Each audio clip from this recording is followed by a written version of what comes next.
Right, so today is a historic day, ladies and gentlemen. Our man, ancestral home of Scotland, Donald Trump, is the second person in history to have a non-consecutive term. The first person since 1893, a guy called Grover Cleveland, had a non-consecutive term as president. So what I wanted to do, I wanted to look back at some of his highlights from the first term in office before we go into what's the new term, because God knows there's a lot to talk about. So let's look at some of his highlights, guys. Please do share the broadcast, get the comments in. Let's do it.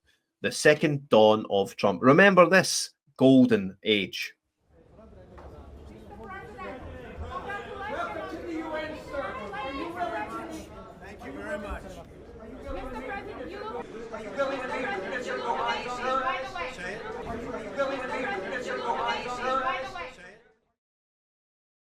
Ignoring Greta Thunberg. What a highlight that is. Absolutely fantastic. Absolutely fantastic. Of course, who could forget the wall? Who could forget the wall, ladies and gentlemen? What a highlight this is. This is a statement of intent. This is a statement of intent that us here in Britain should embrace wholeheartedly. We should put a sea wall up.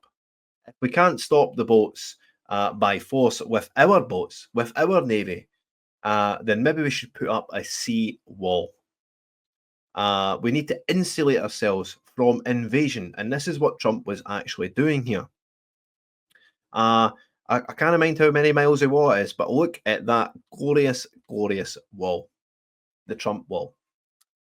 And this is the story of the day. Everyone reacting to the new dawn of Trump. And just like these two screaming ladies in the bottom, we will cover the screeching, bemoaning leftists, these deranged politicians that just can't help but say, oh, it's terrible, it's absolutely terrible, Trump's going in, this is a dark day for humanity, they all say. A dark day. When in reality, it's a golden age is approaching us, guys. A golden age. We've got 4 more glorious years of Trump. 4 more glorious, glorious years. And my personal favourite highlight, and if you watched the inauguration speech today, if you watched it, there was a couple bits that stood out to me. And Trump, what does he want to be remembered as? What does he want to be remembered as? He wants to be remembered as the peacemaker. He said that himself. He wants to be the peace president, bringing people together, unifying. That's what he said. And let's look at what he done in his first term in office. Something that all American presidents said was impossible to do. You know, Barack Obama, as he was leaving the White House, said to Donald Trump, this will be your biggest problem. And that problem, ladies and gentlemen, was North Korea. At one of the most militarized borders on Earth, an historic handshake. Good to see you again. I've never expected to meet you at this place.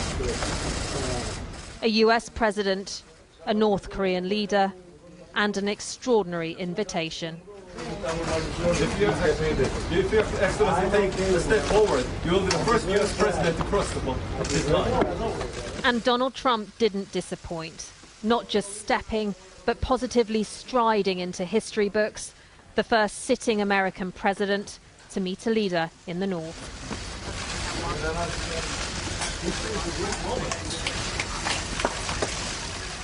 The handshake on the other side, political capital for Chairman Kim, ensuring both men had a win to show their people as they boldly recrossed the border. I believe, just looking at this action, this is an expression of his willingness to eliminate all the unfortunate past and open a new future. This is my honor. I didn't really expect it. We were in Japan for the G20. We came over and I said, Hey, I'm over here. I want to call up Chairman Kim.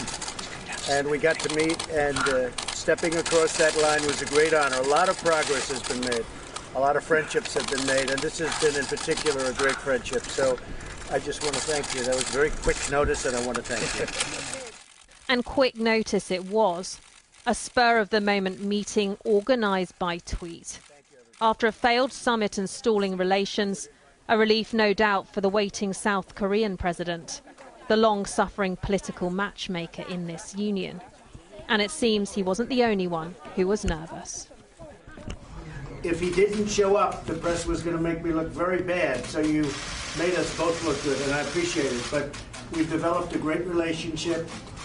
I really think that if you go back 2.5 years and you look at what was going on prior to my becoming president, it was a very, very bad situation, a very dangerous situation for South Korea, for North Korea, for the world.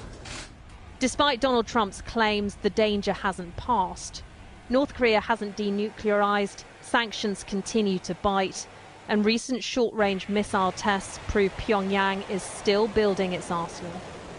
But ahead of an election, Mr. Trump can't afford a repeat of Hanoi, so today a notoriously impatient president was taking it slow. We've agreed that we're each going to designate a team, and the team will try and work out some details. And again, speed is not the object. We want to see if we can do a really comprehensive, good deal. And legitimized by a year of summitry, Kim Jong-un has all the time in the world. Whether we like it or not, he's going to be the leader of North Korea, possibly. I think we'll end it there, but I mean, you get the point. There was a picture of Barack Obama. The closest he ever got to meeting Kim Jong-un was about a mile away looking through binoculars. And once again, just reiterate, Barack Obama told Donald Trump upon leaving the White House that this would be his biggest problem. And let's hope for more of this peacemaking across the world. It's no coincidence that a few days before Donald Trump steps into the White House that we've got a ceasefire in the Middle East. It's no coincidence, ladies and gentlemen. The era of peace may well be upon us.